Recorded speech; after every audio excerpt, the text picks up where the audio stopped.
Très bien, concentrez-vous. Tous les fantômes que vous serez. La première vidéo de Vsauce en quoi, 2 ans? Quand a-t-il posté pour la dernière fois? Je dois vérifier.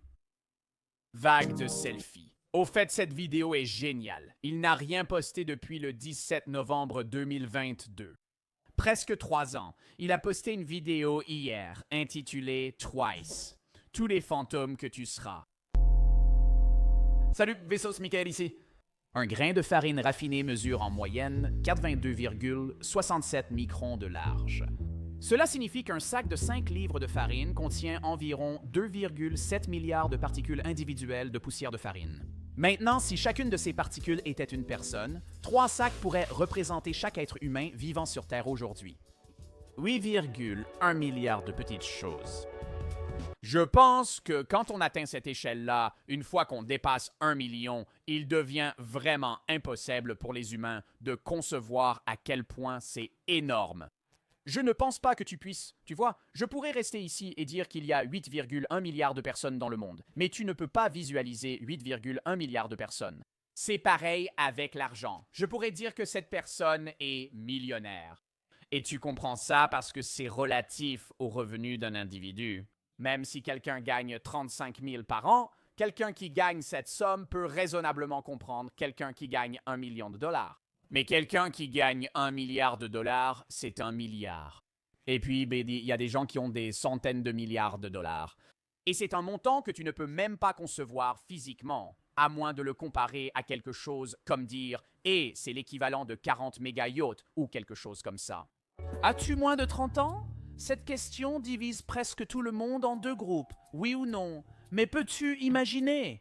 Vraiment, la moitié de la population mondiale a plus de 30 ans, l'autre moitié moins.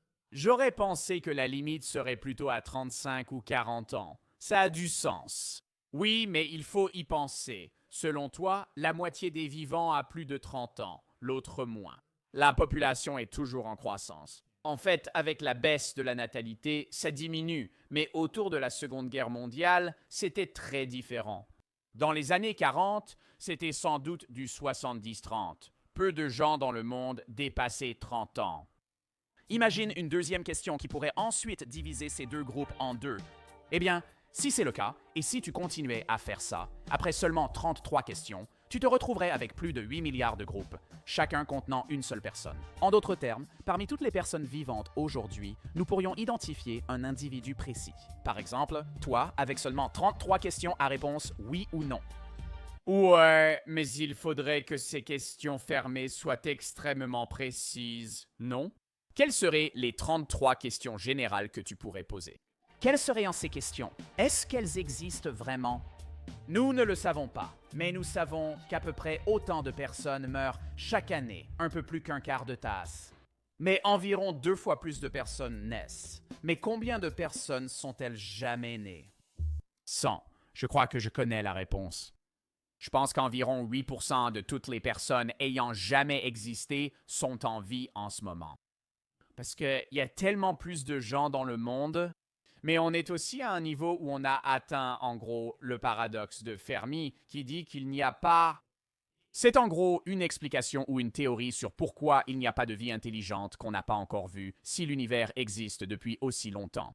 Et ça dit en gros que les humains finissent par s'autodétruire à un moment ou à un autre. Pas seulement les humains, mais toutes les espèces intelligentes. Mais on atteint un niveau d'intelligence où on a en fait arrêté de se reproduire au point qu'on ne se multiplie plus et qu'on ne surpeuple plus. Le monde devient surpeuplé, mais les taux de natalité diminuent, ce qui montre que les humains accordent plus d'importance au bien-être social, au bien-être personnel et au bonheur qu'à la reproduction. Dans certains pays en développement, la reproduction est centrale, alors qu'en Corée du Sud, le taux de natalité est d'environ 0,7. Les États-Unis sont à 1,4 ou 1,6, le Japon et la Chine encore plus bas. Tous ces pays qui deviennent de plus en plus avancés technologiquement ont de moins en moins d'enfants. Mais combien de personnes sont déjà nées? Je suis déjà né. Environ 160 milliards de personnes sont nées. C'est une estimation. Autant, 117 milliards. J'avais surestimé. Mais parmi toutes ces personnes, parmi tous ceux qui ont jamais existé, voici combien tu en rencontreras dans ta vie. Tu es un étranger pour ta propre espèce. N'y a-t-il pas, il y a comme enfin, je veux dire, ça varie selon les personnes. Le nombre de personnes que tu croises dépend de ton extraversion, ton travail et tes voyages. Combien de personnes une personne moyenne rencontre-t-elle au cours de sa vie? Rencontrer, c'est-à-dire avoir une conversation ou interagir d'une manière ou d'une autre. 80 000 personnes. C'est si peu. En moyenne, tu rencontres 3 nouvelles personnes par jour, mais pas forcément chaque jour. Tu ne vois personne pendant une semaine, puis rencontres 30 personnes en un jour. Cette vidéo explique comment tu seras oublié en évoquant les fantômes qui nous entourent et s'approchent. J'y pense toujours, et ça va sembler tellement stupide, aux personnes avec qui je joue mes parties classées. Comme ce gars avec qui j'ai parlé sur le chat vocal. Je ne le reverrai jamais. Il va vivre une vie complètement différente de la mienne. Mais à un moment donné, lui et moi étions sur le même, serveur de Virginie sur Marvel Rivals pour une partie exactement au même moment, parce qu'on a tous les deux décidé de lancer une partie au même instant. Même sans cela, chaque jour tu croises des gens que tu ne reverras jamais. Notre voyage commence à 2500 km. Je pense que le plus fascinant, je vais mettre cette vidéo en pause, souvent. C'est pour ça que je vous laisse regarder ça maintenant, parce que ça va probablement nous prendre 1 heure à regarder, parce que j'adore Vsauce. D'habitude, ça s'applique à la salle de sport pour moi, mais tu as peut-être tes propres exemples dans ta vie. Est-ce qu'il y a quelqu'un que tu vois souvent, dont tu reconnais le visage, tu sais où il va être et tu le croises souvent, mais tu n'as jamais eu de conversation avec lui? Pour moi, Sonder, ce n'est pas la reconnaissance que la vie de chacun est aussi compliquée que la tienne. Je trouve cela très étrange. Ce n'est pas ça, Sonder. Par exemple, il y a des gens à ma salle de sport que je vois tout le temps et à qui je n'ai jamais parlé. À part peut-être un « Hey, tu utilises ça ?» Je ne connais pas leur nom. Je ne sais pas ce qu'ils font dans la vie. Je ne sais pas pourquoi ils vont à la salle de sport en même temps que moi. Je ne leur parlerai jamais. Un jour, on ne se reverra plus et ils mèneront leur propre vie fascinante. Ces gens sont des fantômes. Notre voyage commence à 2500 km au-dessus de la surface du Soleil. Là, une couche de gaz ionisé chaud s'étend sur des millions de kilomètres dans l'espace. On l'appelle la couronne solaire. Et normalement, elle est éclipsée par le reste du Soleil parce qu'elle n'émet qu'1 millionième de la lumière. Mais pendant une éclipse, elle peut être vue. Si vous êtes éclipsé, votre propre couronne restera aussi. Les souvenirs que l'on garde de vous, vos objets, les emails, textos envoyés, votre enfant qui a votre nez, chaque apparition en arrière-plan sur la photo d'un inconnu. Ce sont toutes des traces de vous qui brillent pendant que vous êtes en vie, mais qui peuvent aussi continuer longtemps après votre départ. Douglas Hofstadter les a appelées votre couronne solaire. J'adore cette expression parce qu'elle rend un phénomène cosmologique personnel en vous incluant littéralement. Combien de temps resteras-tu ici? C'est justement pourquoi j'ai fait ce commentaire. Il a fait une vidéo précédente que nous avons fini par regarder aussi. Et je pense qu'en fait, ça fait suite à la dernière vidéo qu'il a faite il y a 2 ou 3 ans, où il y a plusieurs morts, où ta première mort est celle où tu meurs réellement et tu cesses d'exister ou tu passes dans l'au-delà, peu importe ce qui arrive. Ta deuxième mort, c'est quand les gens arrêtent de parler de toi. Et puis une troisième mort, qui est une mort nouvelle, c'est quand toute la documentation, les photos en ligne ou quoi que ce soit, les comptes, etc., cessent aussi d'exister. Et nous avons des récits de personnes qui ont existé, mais dont nous ne connaissons pas le nom. Ils sont morts sous les 2 premières formes, mais leurs images existent toujours. Certaines personnes apparaissent sur l'une des premières photos jamais prises, mais leur identité reste inconnue. On ignore leurs actes, mais on les voit comme des personnes. Je trouve que tu pourrais même relier ça aux peintures rupestres, comme les personnes qui ont dessiné leurs propres mains. Cette personne a existé autrefois. Ça indique l'heure, mais ça raconte aussi ton histoire. Il suffit de répondre à quelques questions, puis, quand c'est prêt, appuie sur le bouton rouge et l'horloge commencera à décompter les secondes qu'il te reste à vivre. J'ai passé le test de l'horloge de la mort. Il y a un site web où tu pouvais faire ça et il devinait quand tu allais mourir en fonction de tes habitudes de santé, si tu es un homme, une femme, si tu fumes, si tu bois, si tu es en bonne santé. Quel est ton indice de masse corporelle? Antécédents familiaux de maladies cardiaques. Il pensera que tu mourras vers 75 ans. Tu peux maintenant le régler pour afficher l'heure quand tu veux, mais c'est moins amusant. Aussi, cette horloge n'oublie jamais. Si tu la débranches, elle s'éteindra, mais elle continuera à penser à toi. Lors du prochain branchement, elle reprendra là où elle doit. Maintenant, si tu veux un... Comment? Elle n'a pas d'électricité? Non, en fait, ça n'a aucun sens. Si tu débranches l'horloge, comment elle sait? Parce qu'elle ne géolocalise rien. C'est juste une horloge. C'est une pile, mais non, elle est branchée. Un memento mori rétro est pratique. Vous pouvez en précommander un dès maintenant. Oh mon Dieu, arrête. Votre nom est votre fantôme nominal. Il vous représente en votre absence comme en votre présence. Mais il ne hantera pas toujours le monde. Comme on nous l'a souvent rappelé, on meurt 2 fois. Une première fois quand notre cœur cesse de battre, puis une seconde fois, généralement un peu plus tard, quand notre nom est prononcé pour la dernière fois. Mais quel nom a été retenu le plus longtemps?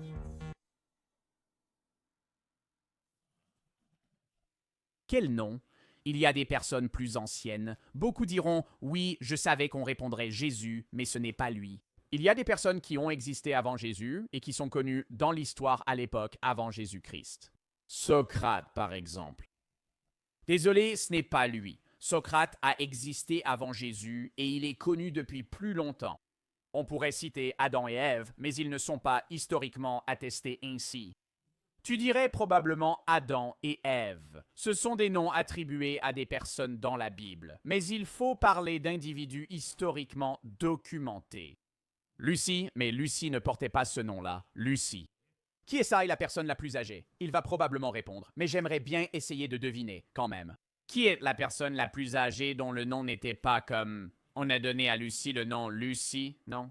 Ce n'était pas leur nom, c'était juste l'un des premiers. Genre quoi? Je ne pense même pas qu'ils étaient des Homo sapiens. J'ai l'impression qu'ils étaient des hominidés. Genre, il faut remonter loin. Je veux dire, tu pourrais aller jusqu'à avant Jésus-Christ, comme Cléopâtre.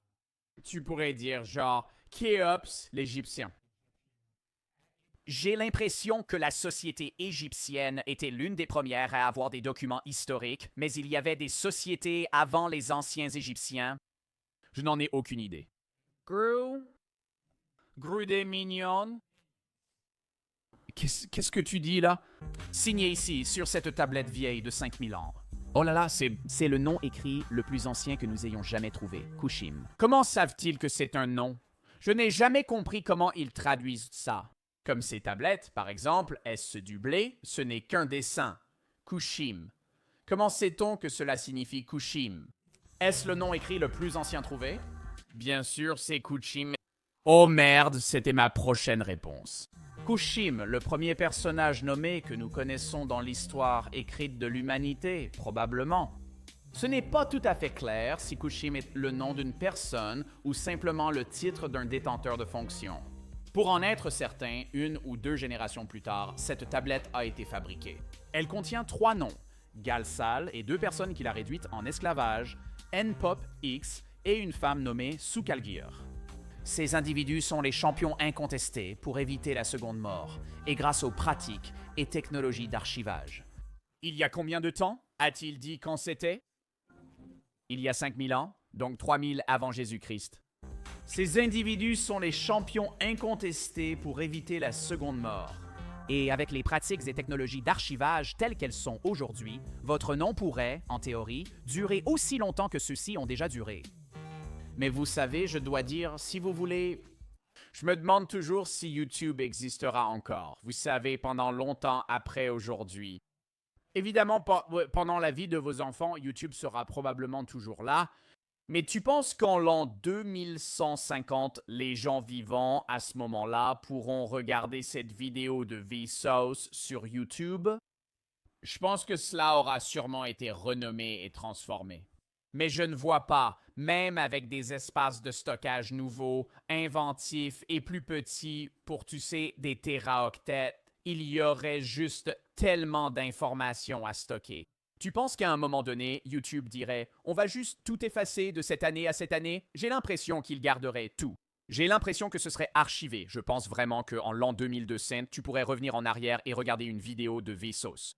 Tes fantômes pour durer plus longtemps? Ça aide de tordre un peu la vérité. Toby Jukanov a construit ce globe interactif qui montre la personne la plus célèbre née à chaque endroit. Non, c'est tellement génial. Quoi? La célébrité dépend des données et de la longueur de leur article Wikipédia.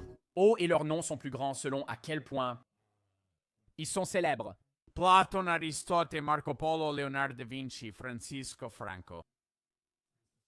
En combien de langues est-ce disponible? Cristiano Ronaldo, il était né où? Y a-t-il une île ici? Est-ce que ça fait partie du Portugal? Combien de visites ça reçoit par jour, des trucs comme ça?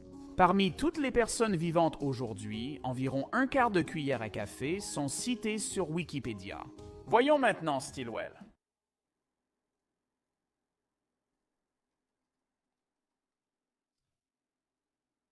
Je ne suis pas sur Wikipédia. Mais voilà le truc. Michael Stevens, je ne suis pas né à Stilwell. J'ai grandi là-bas. J'y ai vécu de 5 à 18 ans, mais je suis né à Kansas City. Beaucoup de sources en ligne disaient que je suis né à Stilwell. C'est sûrement pour ça que je suis ici. Eh bien, c'est juste Google qui se trompe. Je parie que beaucoup de ces informations sont faussées simplement par les villes en général. Mais est-ce que je devrais le corriger? Qu'est-ce qui est le plus important? La vérité ou un petit mensonge qui prolonge et embellit mon fantôme nominal? Peut-être la vérité. Parce que même si mon nom est oublié, des images de moi pourraient subsister. Voilà ton deuxième fantôme, des images de ton apparence. Aujourd'hui, on ne sait même plus à quoi ressemblent la plupart des gens. Tu sais, j'y pense toujours. Si un jour j'ai des enfants, si mes arrière-arrière-petits-enfants, quand je serai mort, pouvaient regarder mes putains de vidéos débiles, genre en train de réagir à des conneries, ce serait tellement bizarre. Autrefois, on ne gardait aucun enregistrement des gens et de leur apparence. Plus tard, certains ont été faits et ont survécu. Alors, qui est la première personne connue dont on sait à quoi elle ressemblait? Eh bien, c'est probablement Gudea. Ancien souverain sumérien, 27 statues vieilles de 4000 ans à son effigie ont été retrouvées dans le sud de l'Irak. Elles se distinguent par leur savoir-faire et parce que les représentations humaines antérieures sont... Oh, c'est comme si c'était les premières représentations précises et elles se ressemblent toutes, non? Toutes ces statues se ressemblent, ce qui suggère qu'ils devaient ressembler à cela. Burgess a dit « smash » à une statue vieille de 5000 ans. C'est fou. Ils disent qu'il lui ressemblait, peut-être le visage. Irak. Elles se distinguent par leur savoir-faire, car les représentations précédentes de formes humaines étaient plus abstraites ou généralisées. Mais parce que ces représentations de Gudea sont plus réalistes, se ressemblent tellement et ont été retrouvées dispersées de façon si... Elles se ressemblent tant qu'on dirait qu'une seule personne les a créées. Elles sont tellement répandues qu'il est plausible qu'elles ressemblent réellement au visage de l'individu tel qu'il apparaissait de son vivant. La première personne illustrée connue de notre histoire, même si tes fantômes figuratifs ne restent pas. Gudea, qui penses-tu qu'il était? Un souverain sumérien de la cité-État de Lagash, dans le sud de la Mésopotamie. Il a régné de 2080 à 2060 avant Jésus-Christ. Il ne venait pas de la ville, mais il a épousé Ninala, la fille du souverain Ur-Baba de Lagash. C'est quoi ce bordel, mec? Et on a des documents sur ce type datant d'il y a 4000 ans. Certains objets de Gudea ressemblent à ce que tu pourrais avoir. Je parle de ton fantôme génétique, ta variation génomique personnelle qui peut être transmise par tes descendants. Maintenant, il est intéressant de noter que même si ta progéniture est particulièrement féconde, ton fantôme génétique ne restera probablement pas très longtemps. La quantité de ton code génétique unique qui se retrouve chez tes petits-enfants, par exemple, dépend en partie du hasard. Eh bien, puis c'est de moins en moins à chaque génération. C'est pourquoi toi et ton frère ou ta sœur pouvaient avoir des différences drastiques. Des différences génétiques entre vous. Par exemple, si toi et ton frère ou ta sœur voulaient faire un test ADN, disons que ton frère ou ta sœur fait un test ADN et découvre qu'il est à 70% italien et à 30% britannique. Cela ne signifie pas que tu l'es aussi, car c'est aléatoire pour chacun. C'est pourquoi, si tu as un frère ou une sœur, par exemple, si un parent est italien et l'autre australien, et puis tu as un autre parent qui est, disons, du Moyen-Orient et japonais, toi et ton frère ou ta sœur, vous pourriez avoir l'air très différents parce que vous avez des pourcentages différents de ces caractéristiques individuelles. Et donc, même si tu as des descendants, tu seras vite perdu dans la lignée parce qu'avec le temps, même après 5 ou 10 générations, ce descendant n'aurait qu'une fraction de pourcent de tes gènes. Ça pourrait aller de 23 à 27%. Tes arrière-petits-enfants n'auront que 9 à 14%. Ah oui. En moyenne, tes arrière-petits-enfants ne te ressembleront pas plus que n'importe quel inconnu. Non. Je pense toujours que j'aimerais rencontrer mes grands-parents, ou plutôt mes arrière-grands-parents. Mais ça te fait réaliser qu'ils ne sont pas vraiment liés à toi. Parce que si je me disais, j'aimerais rencontrer mon arrière-arrière-arrière-arrière-arrière-arrière-arrière-arrière-arrière-grand-père, j'en ai 40. Parce que tu as 2 parents, 4 grands-parents, 8 arrière-grands-parents, 16 arrière-arrière-grands-parents, 32 arrière-arrière-arrière-grands-parents. Donc si tu remontes assez loin, si tu pouvais rencontrer quelqu'un qui est ton ancêtre, la personne au-dessus de toi il y a 200 ans, vous seriez des étrangers. Vous êtes des étrangers, ce n'est pas, vous ne vous connaissez même pas. En fait, c'est à cette distance qu'il devient possible d'être génétiquement laissé de côté sans qu'aucun fragment personnel de ton génome ne soit présent. Vraiment? Oui, c'est aussi pour ça qu'il est vrai que si tu remontes même pas tant de générations que ça, on est tous liés d'une manière ou d'une autre. Certaines personnes plus proches que d'autres. Mais si tu prends moi et n'importe lequel de mes viewers, si on remontait 60 générations en arrière, toi et moi, on aurait un ancêtre commun. C'est plus probable si tu es blanc et européen. Si tu es blanc et européen, je suis aussi, vraiment, je suis à 0,1% nigérian. Si tu as de l'ADN nigérian, si tu remontes assez de générations, toi et moi avons un ancêtre commun. Cette personne, c'est peut-être quelqu'un qui a existé il y a 1000 ou 2000 ans, mais en fait, chaque personne sur Terre est d'une certaine manière liée. À moins que, en fait, je me corrige maintenant. Je ne sais pas pour les sentinelles du Nord. Tu sais, je ne sais pas pour les tribus isolées qui ne se mélangent pas. Je ne sais pas jusqu'où il faudrait peut-être remonter encore plus loin avant... tu sais, Homo sapiens là-bas. Parce que s'ils ont existé dans leur propre région, genre les sentinelles du Nord n'ont-ils pas été sur cette île pendant genre 60 000 ans? Depuis combien de temps les sentinelles du Nord sont-elles isolées? 60 000 ans. C'est complètement dingue, mec. Ils sont sur cette même île depuis 60 000 ans. Pour qu'aucun fragment personnel de ton génome ne soit présent chez qui que ce soit. Plus de 70 de tes ancêtres d'il y a 11 générations ne sont pas du tout en toi. Donc tu n'es pas vraiment, mais il y a quand même une causalité pour ton existence. Je pense qu'il faut le noter. Si l'une de ces personnes n'avait pas existé, tu n'existerais pas, d'accord? Même si elles ne font pas partie de toi génétiquement, elles sont une cause de ton existence. Autant la base génétique sur laquelle reposent tes descendants, que tu es pour eux comme leur dent de lait. Une chose qui a servi à quelque chose, mais qui était destinée à tomber et à être mise de côté. Où devrais-tu être enterré si tu veux devenir un fossile? Les fossiles durent très longtemps. Et ton boue. Comme un marécage de boue.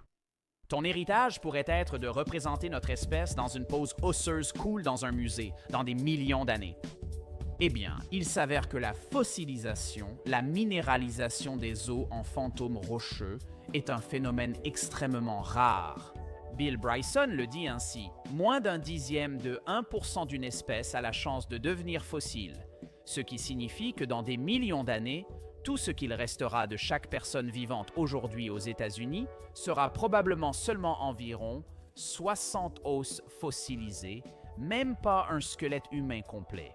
Pour maximiser vos chances de devenir fossile, il faut être enterré rapidement et profondément, sans cercueil, sous le plancher marin d'une eau calme à basse altitude où les sédiments se déposent vite.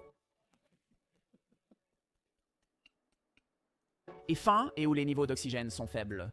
Certains endroits qui correspondent à ces critères sont des parties de la mer Noire, le golfe du Mexique où le Mississippi se jette et les marais de mangrove le long de la côte nord de l'Australie. Mais même dans ces cas-là,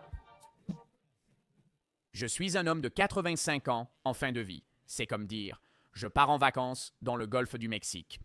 La Terre est une roche en mouvement constant. et l'érosion peut te faire disparaître. Le métamorphisme pourrait aussi te refaire fondre.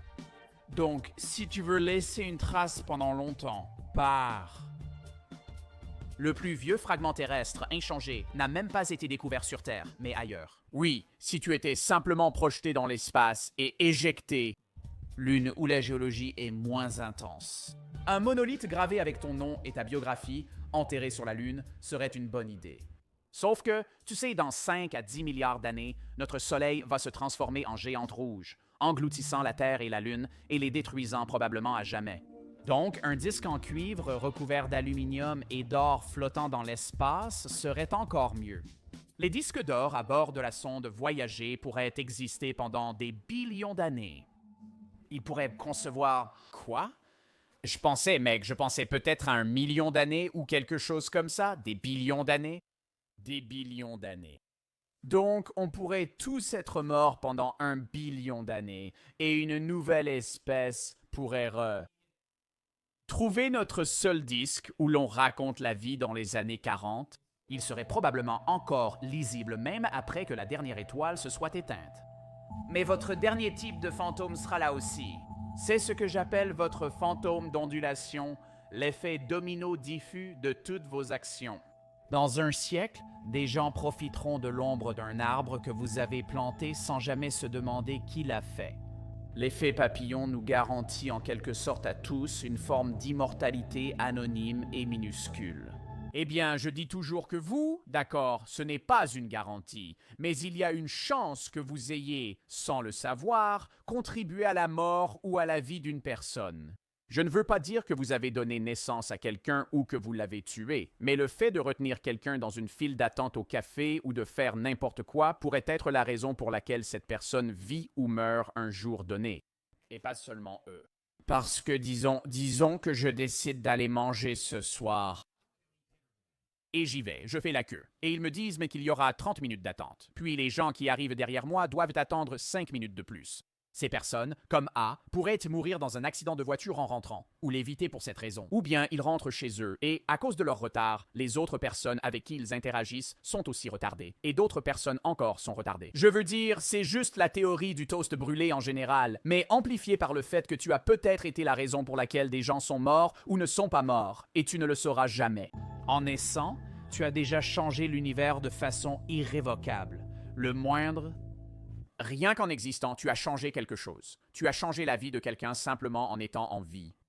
De façon subtile, mais très réelle, ta masse affecte la planète Saturne en ce moment même, et cela contribuera d'une manière extrêmement minime à la façon exacte et au moment précis où ces anneaux s'effondreront. Lorsque l'univers atteindra sa mort thermique et qu'il fera la même température partout, la disposition de la matière dans l'univers sera ce qu'elle est parce que tu as existé. Il n'y aura plus d'esprit pour l'observer, donc tu ne seras pas retenu, mais tu ne seras pas annihilé. Mais comme... Alors? Oh, j'ai des fantômes qui restent dans le coin, scoop mon pote. Je ne suis pas mes fantômes. D'accord. Tout d'abord, oui, c'est exactement pour ça que parler de célébrité et d'héritage devient si creux. Pourquoi faire? Je ne serai pas là pour en profiter, et au final, plus personne ne le sera. Mais ensuite, c'est en fait une assez bonne définition du soi. Tu es tout ce que tu emportes avec toi quand tu meurs. Tes secrets, ce que tu aurais pu faire ou dire sans jamais le faire. Voilà ce que tu es. Maintenant, tu pourrais essayer désespérément de faire autant que possible et de laisser le moins possible sur la table, mais la vie est courte.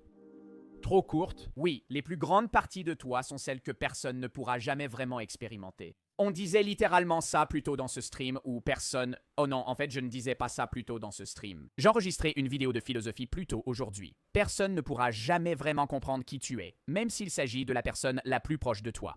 Ton jumeau pourrait passer chaque jour de sa vie avec toi et comprendre toutes les expériences que tu as vécues, mais il ne pourra jamais être toi. Et cette unicité qui t'appartient prendra fin avec toi. Derek Parfit a souligné que la durée de la vie n'affecte probablement pas son sens. Si ta vie durait 2 fois plus longtemps, aurait-elle 2 fois plus de sens? Si nous étions immortels, le sens de la vie serait-il alors évident? Non, le sens est distinct du simple fait de participer auquel nous aspirons. Nous voulons juste continuer à jouer à ce jeu. Et il n'y a jamais eu autant de jeux à jouer. Des quantités stupéfiantes de ce que nous voulons expérimenter ont été apprivoisées en bêtes si légères et si rapides que, telles des fantômes, elles peuvent traverser les murs. La bombe de soja n'a duré que 36 secondes, mais parce qu'un fantôme numérique en subsiste dans la plus grande maison hantée de la Terre, en moyenne, 40 personnes l'ont vu chaque jour au cours des 30 dernières années. En 2015, la vieille musique s'est mieux vendue que la nouvelle pour la première fois. Aujourd'hui, nous passons en moyenne 7 heures par jour dans une maison hantée d'avatars et de messages des vivants et des morts. Les personnes, idées et arts du passé sont désormais vraiment accessibles. Ces portails fantômes sont presque devenus le seul moyen de trouver de la compagnie aujourd'hui. La façon dont les couples hétérosexuels se sont rencontrés en ligne, c'est ce putain de point rouge. Les rencontres par l'intermédiaire d'amis ont diminué. Les rencontres dans les bars ou les restaurants ont augmenté. Rencontrés à l'école primaire ou secondaire, 25% des gens, des couples, se sont rencontrés dans les années 40 au putain de lycée. Bon sang, il y a plus de gens sur cette planète qui possèdent un téléphone portable qu'une brosse à dents. La documentalité terme de Maurizio Ferraris, pour son ontologie des traces, décrit aussi très bien l'importance du quotidien. Attends. Que des brosses à dents? Plus de gens possèdent un téléphone portable qu'une brosse à dents. Ça ne peut pas être vrai. Qui possède un téléphone portable, mais pas de brosse à dents? Je n'ai jamais entendu parler de quelqu'un dans ce cas-là. Ah, sauf si tu as plusieurs téléphones. Oui, il faut en tenir compte. Si c'est vraiment important, attends. Il y a plus de personnes sur cette planète qui possèdent un téléphone portable qu'une brosse à dents. Non, cela signifie une personne par brosse à dents et téléphone. 3 téléphones ne comptent pas comme 3 personnes. Tu n'as qu'un téléphone et une brosse à dents. Donc certains ont un téléphone mais pas de brosse à dents. Comment est-ce possible? La documentalité, terme de Maurizio Ferraris pour son ontologie des traces, décrit aussi parfaitement comment la vie quotidienne d'une société se déroule sous forme de documentation. Dans une société à forte documentalité, presque chaque transaction, chaque clic, chaque pas, chaque souvenir, tout ce qui est dit ou fait est susceptible d'être enregistré ou arrive simplement dans le monde déjà prémémorisé. Contrairement à un échange oral ou une note aléatoire, c'est un artefact de haute fidélité, daté et catalogué. Dans un tel monde, il ne serait pas surprenant que l'on ait l'impression qu'il y a plus de choses que vous avez dites que de choses que vous pourriez dire. Plus de façons dont les choses ont été que de façons dont elles pourraient être. Le futur n'est plus ce qu'il était, mais ne vous méprenez pas. La documentalité complète est encore loin d'ici.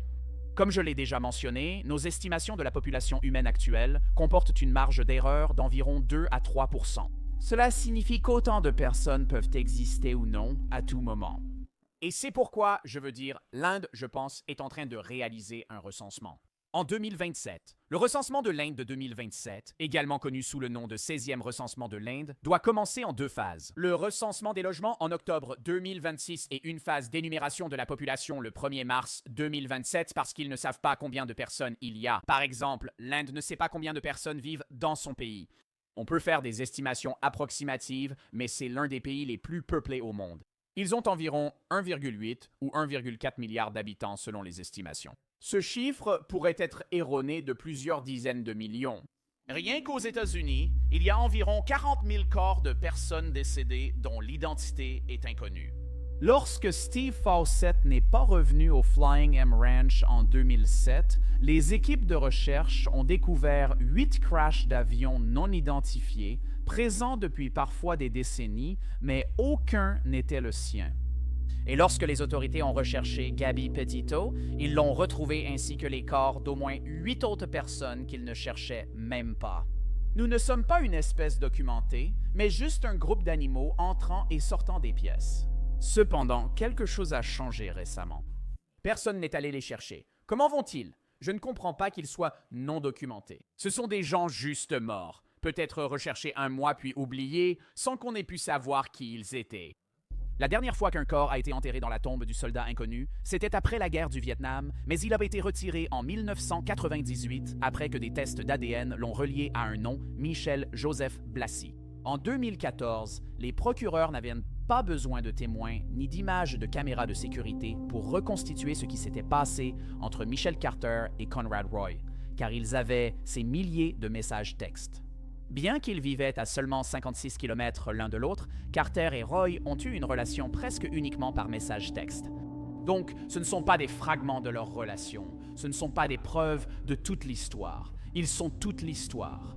Ces messages ne manquent pas des regards, des hochements de tête, de la façon dont il ou elle l'a dit. C'est tout ce qu'ils ont vu chacun, et nous avons tout. Une relation humaine entière qui s'est déroulée et qui existe encore sous forme de documents impérissables. Elles sont toutes en ligne, à seulement quelques clics dans le plus grand océan de documentation du monde.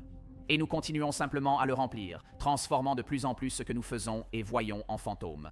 Pas seulement pour se souvenir, mais pour vivre. Quand nous regardons instinctivement les événements à travers nos téléphones, ce n'est pas que nous ne vivons pas l'instant présent, c'est justement que nous le vivons. Aujourd'hui, pour être dans l'instant, il faut y être totalement. Chaque partie de toi, même l'œil, tu dois le charger, et l'esprit, tu le partages avec les autres. Tu vois? Oh mon Dieu, ça me stresse vraiment. Je ressens... toi, donc... Bon, ne rends pas ça bizarre. Non, mais je comprends. Ça m'énerve vraiment quand les gens filment trop lors de certains événements. Et je veux dire, je le fais aussi si je vlog, parce que ça fait partie de mon travail. Mais j'essaie de ne pas filmer dans des endroits où ça semble important. Mais c'est devenu en gros une sorte de... C'est culturel. Tu es presque obligé de filmer tes expériences. Non seulement pour les revivre, mais aussi pour que d'autres puissent les voir. Que se passe-t-il? Nous n'avons pas seulement plus de fantômes, nous commençons à vivre comme des fantômes, comme un conte. Nous commençons à vivre comme... Ce savoir ésotérique a disparu. Se déconnecter n'est pas verrouiller l'écran. Personne de moins de 50 ans ne sait vraiment déconnecter. Allumer une télé plutôt que la mettre en veille, c'est similaire. Comme des fantômes? Non, je vais accélérer. Ah, c'est ce qu'ils ont dit. Ils ont dit personne de moins de 50 ans ou de plus de 50 ans. Personne de moins de 50 ans ne s'est jamais déconnecté d'un ordinateur? Moi, j'ai complètement éteint mon ordinateur. Des fantômes, comme un... Plusieurs fois. Un compte, un like, une publication, une vue. C'est génial, on évite l'humiliation de la confiance. Ouais, il est toujours en mode veille, mec. Vous n'éteignez jamais complètement votre téléphone, à part pour le redémarrer. Être une image, c'est être quelque chose. Frédéric Douglass. Oui, tu l'éteins complètement. Tu vas vraiment éteindre ton téléphone. Genre, pourquoi? Pourquoi faire? Chaque nuit. Alors comment tu te réveilles? Tu as un vrai réveil. Il le savait. Il faisait imprimer des photos d'eux pour les posséder, les contrôler et vendre leur propre image, montrer leur pouvoir. Mais aujourd'hui, être un fantôme parmi d'autres fantômes crée une nouvelle forme d'anxiété étrange. Dans son livre de 1985, Se distraire à en mourir, Neil Postman décrit le ratio information-action. Bien que ce livre précède le World Wide Web, il aurait pu concerner ce sujet. Permettez-moi de vous poser une version moderne d'une question qu'il soulève.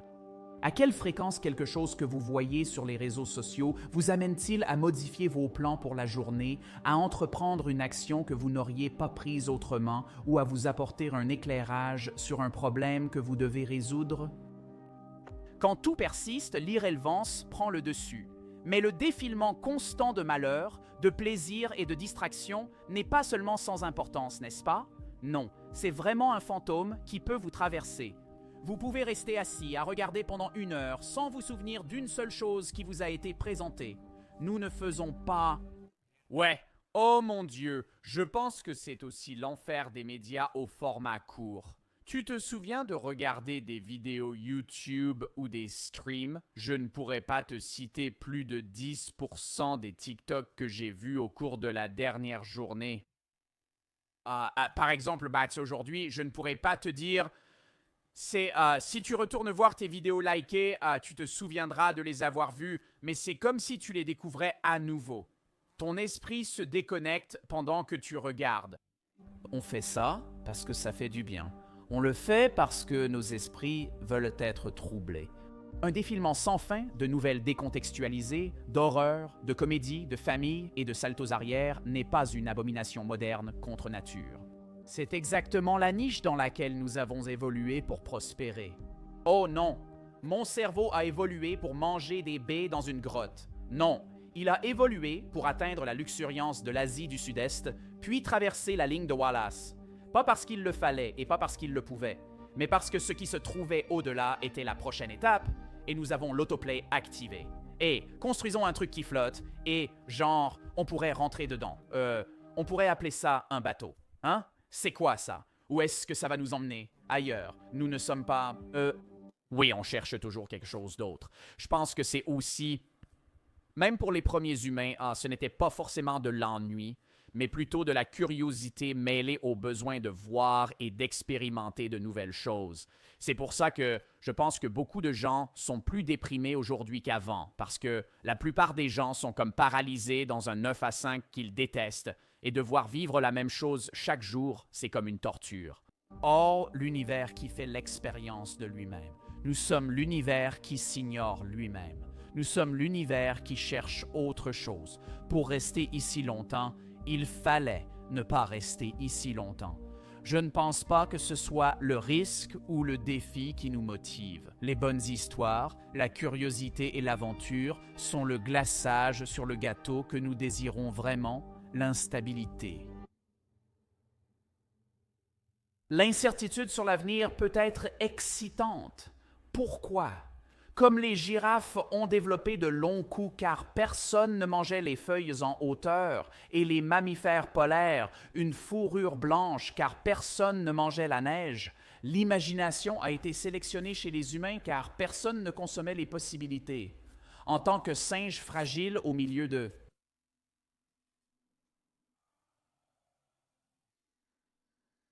Oh mon Dieu. Arrête.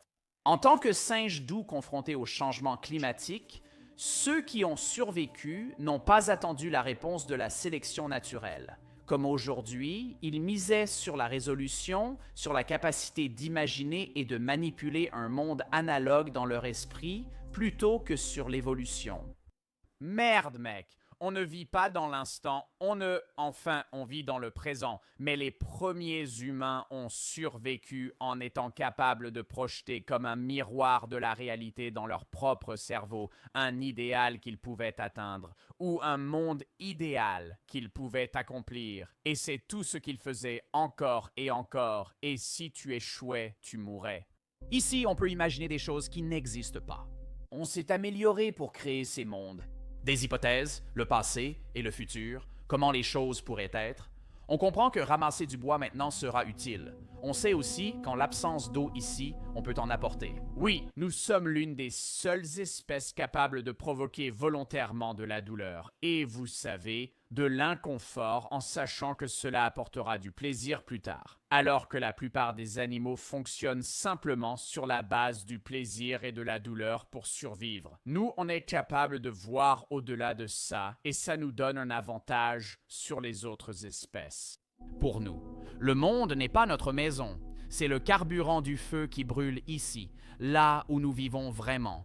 Mais grâce à ce feu, nous avons fait du monde entier notre maison.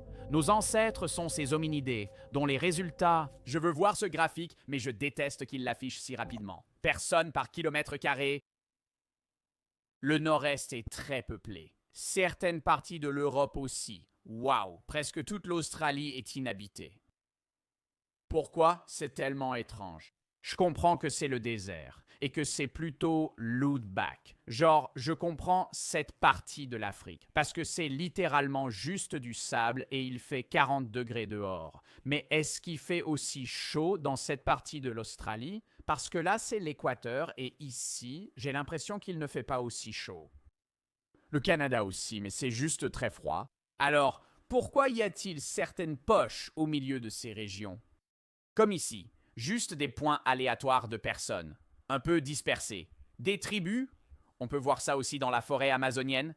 Il n'y a pas de tribus non contactées, mais il y a, je suppose, des tribus auto-isolées, toujours en contact. Mais il y a des tribus qui vivent dans la profonde forêt amazonienne, ce que je trouve fou, qu'il y ait des gens qui arrivent même à survivre là-bas.